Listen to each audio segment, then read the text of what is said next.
Good morning, Mr. Smith. Thank you for having me out here today. I understand you've got some concerns about one of your sheep. Could you tell me a little more about what's been happening? Morning, doctor. Yes, thanks for coming on such short notice. One of my ewes has been looking really unwell for the last few days. She's not eating properly, she looks weak, and I noticed some diarrhea yesterday. I'm worried she might not pull through. I see. Thank you for giving me that background. Can I ask, how long has she been showing these signs of illness? Well, I'd say about 3 days. At first, she was just off her food, but then she became more lethargic, lying down more often. And yesterday, I noticed her stool was loose. Understood. And has there been any coughing, nasal discharge, or signs of breathing difficulty? Not really coughing, no, but she's definitely weaker than the others. I also noticed she's drinking more water than usual. Thank you, that's helpful.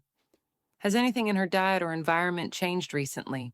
For example, new pasture, new feed, lambing stress, or introduction of new animals? Well, 2 weeks ago, I moved the flock onto a different paddock.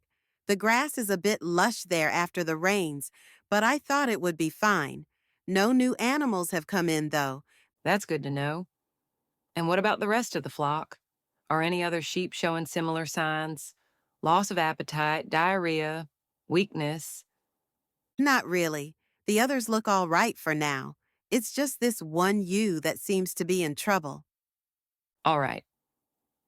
I had a quick look at her before we started talking, and I noticed she appears dehydrated. Her coat looks a little rough, and she's definitely under the weather. Based on her signs, loss of appetite, diarrhea, weakness, and possible dehydration, there are a few possibilities we need to consider. Like what, doctor? Is it something serious? It could be a gastrointestinal parasitic infection, which is fairly common in sheep, especially after moving them to lush new pasture. Another possibility is a bacterial infection, such as Clostridial disease, or even an issue like acidosis if she's had too much rich feed. Right now, I can't give you a definite answer without further testing, but the symptoms suggest something affecting her digestion and general health quite significantly. That sounds worrying. I can't afford to lose her, and I really can't afford for this to spread through the flock.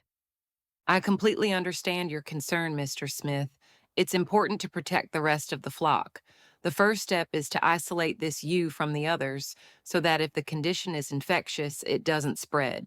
We'll also provide her with supportive treatment, fluids to help with dehydration, and some medication depending on what we suspect most strongly after a closer check. Okay, I can move her into the smaller pen on her own. But will she recover? With supportive care and timely treatment, there is a good chance of recovery, but I want to be honest that it depends on how advanced the condition is. Early intervention gives us better odds. If she responds well in the next 24 to 48 hours, we can be more optimistic. I see. What kind of treatment are we talking about? And how much will it cost me? For now, I'd recommend giving her fluids, possibly via drench or injection, depending on how weak she is, and starting her on an antiparasitic treatment if worms are the likely cause. I may also suggest antibiotics if we suspect a bacterial infection.